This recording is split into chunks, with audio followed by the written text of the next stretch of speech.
Julio y Tenoch son dos mejores amigos, y vaya que amigos, los cuales están a punto de despedir a sus novias antes de irse de vacaciones a Europa. Mientras nos muestran cuerpos entrelazándose, como ya sabemos, una voz en off nos va contando la intimidad de nuestros protagonistas. Ya en el aeropuerto, a punto de que las chicas se vayan, Julio y Tenoch se reúnen y solo vemos que consideran que las chicas deberían irse sin hacer tanto drama. Más tarde en la carretera, Julio y Tenoch van cada vez mostrándonos que son amigos con mucha confianza, tanto como para andarse pedorreando en el coche con tal de que el otro lo inhale. Mientras se van, Julio le pregunta a Tenoch si su padre se enojó de haber reprobado el semestre. Tenoch le cuenta que no solo se enojó, sino que se turboemputó al punto de quitarle el murciélago, pero que prefiere ser escritor a un economista. Julio durante el viaje se queja del tráfico de la Ciudad de México, reprochándoles a los manifestantes, mientras que Tenoch le recrimina que están en su derecho de hacerlo, pero su amigo le responde diciéndole que está en su derecho de mentarles la madre, mientras hablan de las buenas colas que hay en las manifestaciones. El narrador nos increpa para explicar que ese día hubo 3 manifestaciones, pero que a pesar de eso fue el atropellamiento de Marcelino Scutia, un albañil emigrado de Michoacán que fue atropellado por un pecero que se dio a la fuga, quien fue llevado a la morgue sin identificación, donde su cuerpo fue reclamado 4 días después. Todo eso porque el puente peatonal que cruzaba la autopista quedaba a 2 kilómetros más de la construcción donde trabajaba. Ya en casa de Tenoch nos cuentan que Tenoch Iturbide es el segundo de 3 hijos, donde su padre es un economista con doctorado en Harvard y una madre con tendencias esotéricas. Padres de Tenoch habían planeado llamar a Tenoch Hernán, pero su padre, contagiado de un nacionalismo tras haber ingresado a la política el mismo año que nació Tenoch, prefirió llamarlo como nosotros lo conocemos. Tenoch, Julio y su amigo el Saba, un cabrón con todas las vibras de conseguir de las duras, se encuentran preparando sus churros mientras hablan de la fiesta a la que irán más tarde, escuchando cómo planean acostarse con sus respectivos intereses. En eso, Tenoch detiene a Saba para no prenderla dentro de su casa y salen al balcón, donde es cuestión de tiempo para toparse con la madre de Tenoch. Este les pregunta que por qué las caras largas y deprimidas y de que seguro están así por las chicas. Anímense, muchachos. Tanto amor tiene sus auras revueltas. Si piensan en ellas, están conectados. La madre de Tenoch le pregunta a Julio que si irá a la boda de Jessica, y esta al confirmar le dice que se ponga guapo. Señora, oiga, su jardín le quedó deluxe, ¿eh? ¿Qué tal, Saba? No sabía que estabas aquí. Uy, en todas partes. Esa misma noche, Julio y Tenoch se dirigieron a una fiesta en la que se metieron de todo lo que hubo, lo cual impidió que no pudieran interactuar con sus respectivos intereses amorosos. Una semana después, Julio y Tenoch decidieron pasar tiempo en el club deportivo del que el padre de Tenoch era accionista mayoritario. Tras hacer unas carreras, Tenoch gana. Pasan a mostrarnos nuevamente que los amigos son grandes amigos, tanto como para que Tenoch le diga a Julio que tiene una ñonga bien fea, mientras corren encuerados en las regaderas. Ya en la boda de la Jessica nos enteramos que es junto a una exhibición de charros, un chingomadral de guaruras, gente de la política mexicana y sobre todo el presidente del país. Es en todo eso que Julio y Tenoch se encuentran contando a los guardias, cuando de pronto los amigos son interceptados por el padre de Tenoch, que no se nos dice explícitamente, pero lo intuimos que Tenoch le tiene algo de miedo a su jefe. El padre le arrebata la cubita que traía y el Julio no ayuda diciéndole que anda bien tronado. Después de que el padre se va, llega una tía de Tenoch que los interrumpe. Julio se aleja para pedir otra cubacha cargadita. Mientras Julio espera su cuba, aprovecha para tirarle cizaña a toda la banda, mientras se percata de una mujer que en unos momentos sabremos quién es. Volviendo con Tenoch, su tía lo deja hablando con su primo, Jano, un carnal que quiere ser un escritor, pero de los mamadores, que trata solo de menospreciar a Tenoch al escuchar que también quería ser escritor. Jano quiere darle cátedra de cómo hay una diferencia entre escribir cuentitos y literatura. Le pregunta a Tenoch si ya leyó su libro, donde este le comenta que leyó las críticas, y Jano nos deleita diciendo que los críticos son unos tontitos sin cultura por la verdadera escritura. Jano, o más bien Alejandro Montes de Oca, es sobrino de la madre de Tenoch, huérfano de padre y al cuidado de la sobreprotectora de su madre, a quien dejó para hacer un posgrado fuera del país. Julio llega a la plática entre Jano y Tenoch, donde como buen mamador de literatura anda aburriendo a diestra y siniestra. Julio hace la finta de amarrarse unos zapatos. Al levantarse hace que Jano se tire su bebida y vemos su baja tolerancia a la frustración.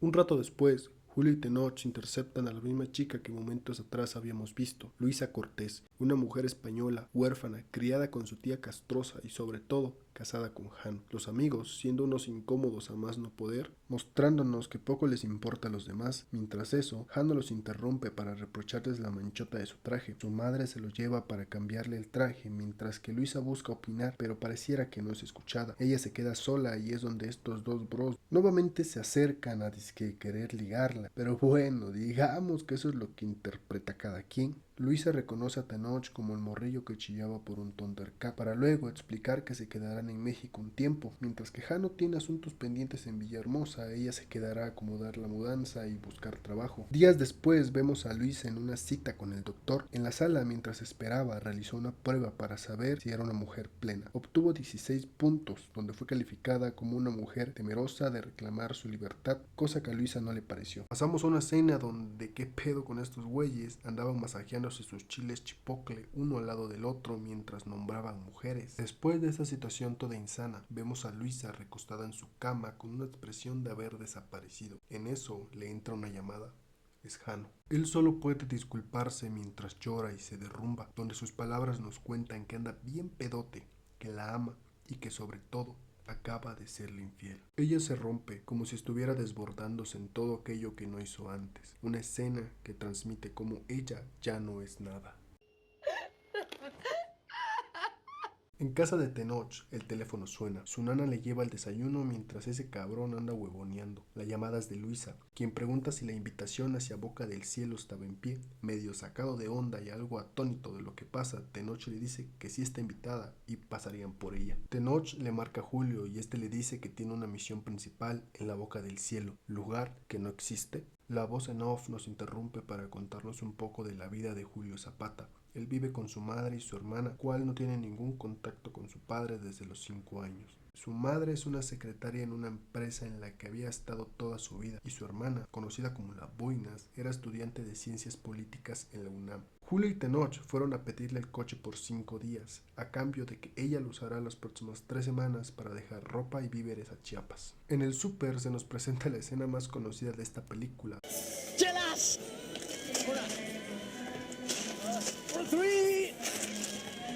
Donde nos seguimos dando cuenta de la cercana relación de estos dos. En efecto, es el Saba el que los guiará para llegar a Boca del Cielo, o al menos lo más cercano a la descripción que dieron. Luisa es despertada por el timbre. Son Julio y Tenoch quienes van llegando por ella para llevarla a lo único que tal vez pueda ayudarla. Mientras sale, se nos muestra la historia que Luisa había tenido con Jano, historia que pudo haber terminado mucho antes de lo que creemos. Ya en la carretera, Julio y Tenoch empiezan a preguntarle sobre su vida a Luisa, primero tratando de adivinar qué estudió, y ella nos revela que es técnica diplomada en odontología y ortodoncia, o según Tenoch, es la que te succiona la baba. Mientras Luisa nos cuenta cómo nunca ni por asomo quería ser la que succiona la baba en el dentista, explica que cuando la tía que la cuidaba de pequeña se puso grave, tuvo que encontrar un trabajo lo más rápido posible, y en solo 4 meses ya era la succionadora de baba. Tenoch le pregunta que algo quiso estudiar. Luisa responde que nunca fue buena en la escuela, pero de lo que estaba segura era de que quería viajar. Julio dice que viajar es chido, pero Tenoch se burla diciendo que solo ha viajado en un bus.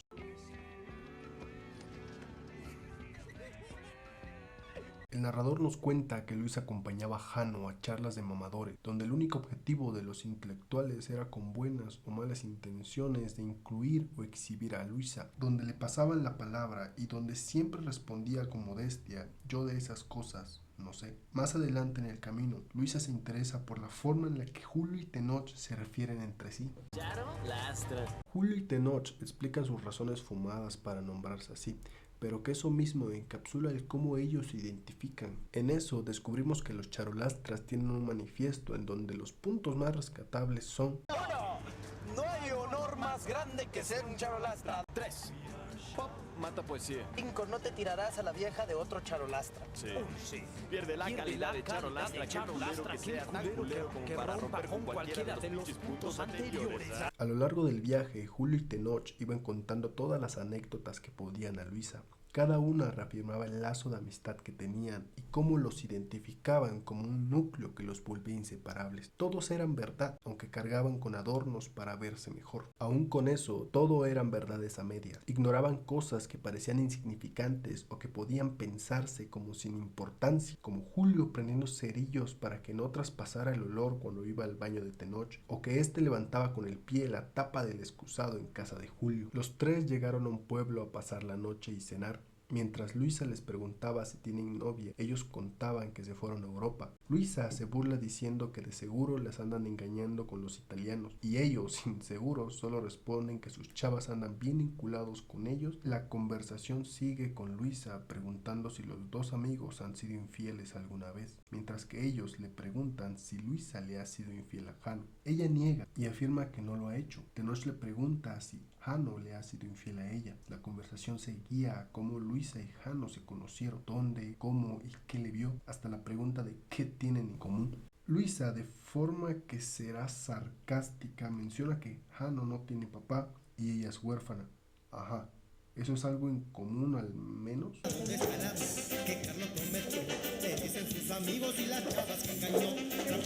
Ya más noche, Julio y Tenoch planean ir a espiar a Luisa para poder verla en su intimidad, pero en vez de eso, la ven al pie de la cama, llorando sin saber que justamente era el momento más íntimo que tenía Julio. A la mañana siguiente, Luisa despierta a los chavos, quienes ni siquiera han soltado los ojos. A ver, huevón. Julio.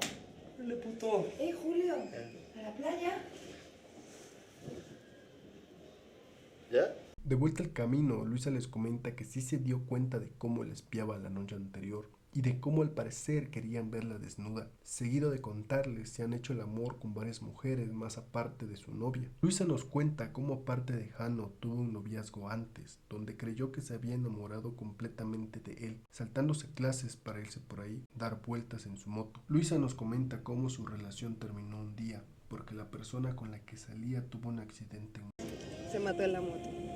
Mientras cruzaban otro pueblo, los retenes se hacían cada vez más presentes. Tras detenerse porque unas vacas obstruían el camino, Luisa y Tenoch se despiertan y ella descubre que por el calorcito el mini Tenoch se despertó igual. Tenoch nos recuerda que el güey de Julio tiene el amiguito bien feo. De un momento el coche se calienta y toca detenerse en un pequeño poblado donde Luisa conoce a doña Martina. Ella se fija en un altar y más específico en un pequeño peluche de ratón que lleva grabado su mismo nombre. Después pasamos a ver cómo Luisa le deja un mensaje a Jano donde nos cuenta cómo doña Martina tiene memoria para recordar toda su vida y sorprenderse al pensar. Imagínate todo lo que ha vivido o todo lo que una puede dejar de vivir.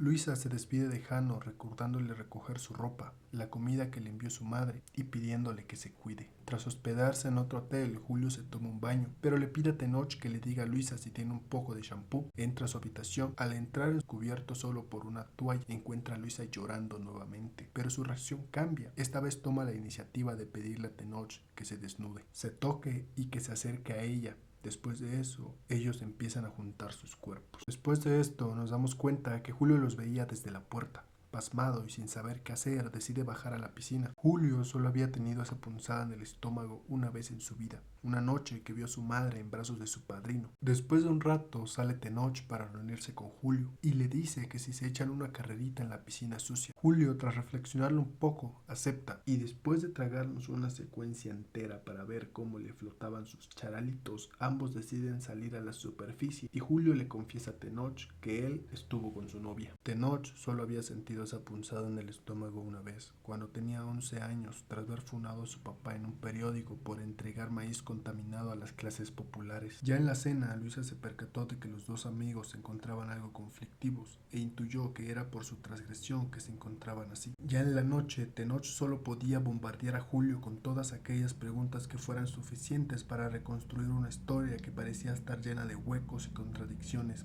hasta la mañana siguiente que tuvieron que continuar el viaje. En este punto podemos hablar de lo que para mí es el eje central de esta historia, la intimidad, no solo de los personajes y su círculo, sino de la intimidad de la cotidianidad. Poco a poco la película nos fue introduciendo las vidas de nuestro trío protagonista, a su vez la de su familia, sus amigos, sus cercanos, pero que también la intimidad de su contexto. Marcelino Escutia, un albañil que buscó migrar al centro del país por una mejor vida, la nana de Tenoch que abandonó su pueblo natal porque no había futuro, la trágica historia de una carretera que no tuvo la culpa de suscitarse un accidente en su camino, o un peluche con el nombre de la protagonista, el cual pertenecía a la bisnieta quien falleció por insolación al querer cruzar a los Estados Unidos. Más adelante en el viaje, Luisa se percata que el Benijulio se levantó, se pasa a la parte de atrás, allá sabemos que Tenoch se detiene a mitad de la carretera, se aleja mientras deja a estos dos intercambiando fluidos. Luisa trata de guiar a un inexperto Julio, pero sin resultados. Después de la desastrosa actuación de Julio, Luisa va en busca de Tenoch y le explica que su única intención que tenían ellos era acostarse con ella, y reconsidera que la mejor opción era no haberse acostado con ninguno. De vuelta a la carretera, Tenoch le revela otra verdad a Julio. Yo también, Julio.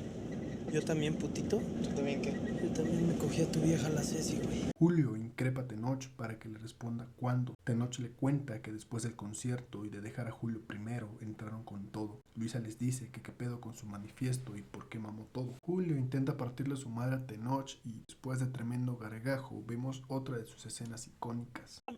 ¡Clásico! ¡A huevo te tenía que salir lo pinche nacote, güey! ¡Pues este pinche naco te va a partir toda tu madre, cabrón! En eso, Luisa intenta detener a Julio, pero este la aparta y ella, ya amputada de aguantar a dos niños pendejos, toma la decisión de marcharse por su propia cuenta. Julio y Tenoch, a punta de gritos, tratan de perdonarse con tal de ir por Luisa. Ella, tras tanta insistencia, decide que se volverá a subir, pero ella pondrá las reglas, que incluyen no hablarle si ella no le pide, se callarán si ella lo pide, no volverán a acostarse con ella y sobre todo, ella pondrá la música. Ya en la noche, Julio y Tenoch se dieron cuenta de que muy seguramente estaban perdidos. Por mucho que el Saba fuera God, sus instrucciones eran un revoltijo de direcciones contradictorias. Julio decide dar vuelta a la izquierda con tal de que Luisa no se diera cuenta de que no sabían a dónde iban.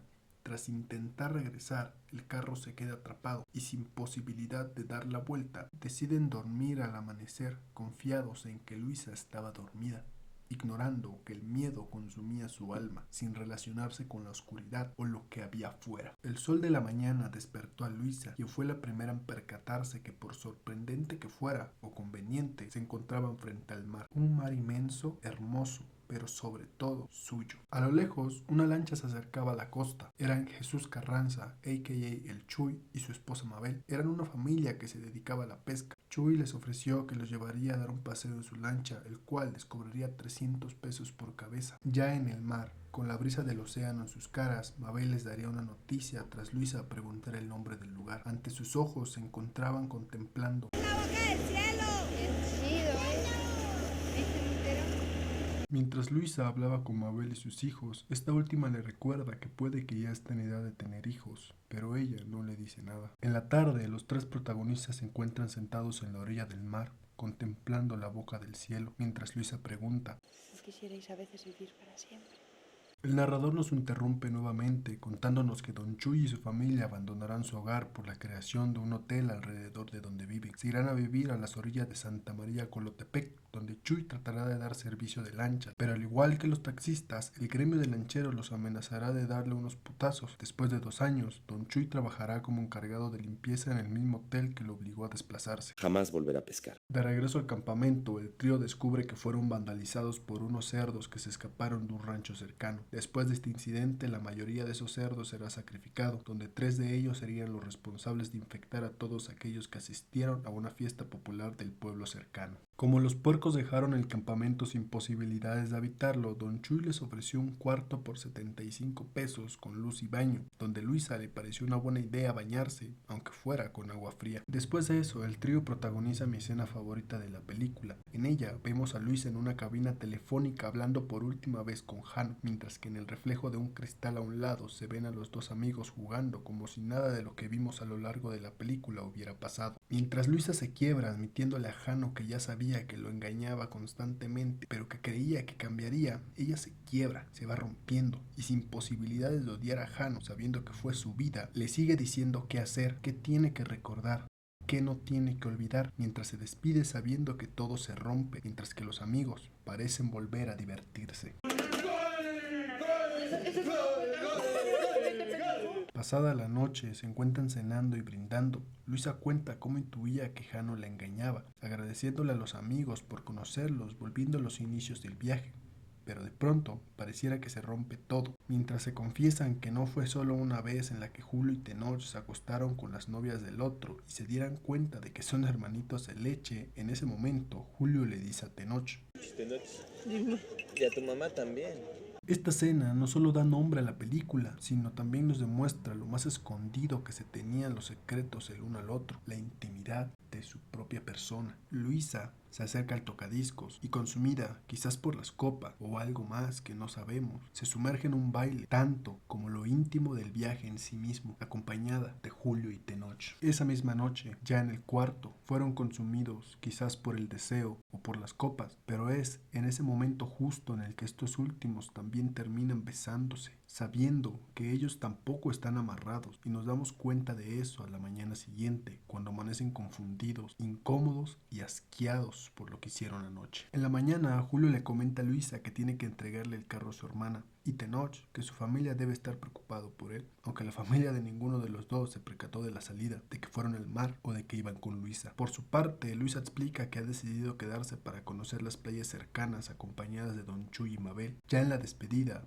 Luisa les deja un último mensaje a los dos. La vida es como la espuma, por eso hay que darse como el mar. Pasaron unos años, tiempo en el que después de las vacaciones de sus novias a Europa, estas las terminaron. Tenoch inició una relación con su vecina y Julio le tomó 9 meses conseguir pareja. El partido donde militaba el padre de Tenoch perdió las elecciones después de 70 años y, sobre todo, Julio y Tenoch dejaron de frecuentarse. Una tarde los dos se encontraron en la calle por casualidad y entendieron que era menos incómodo sentarse a tomar un café que las excusas que usaban para evitarlo. Platicaron de sus ingresos a la universidad. Tenoch estudiaría economía en el ITAM, mientras que Julio biología en la UAM. En eso, Tenoch le preguntó a Julio: ¿Te enteraste de lo de Luisa? No, ¿qué? Se murió. No mames. Es en ese momento en que nos sueltan la frase más icónica de esta película. Tenoch se disculpó. Su novia lo esperaba para ir al cine. Julio insistió en pagar la cuenta. Nunca volverán a verse.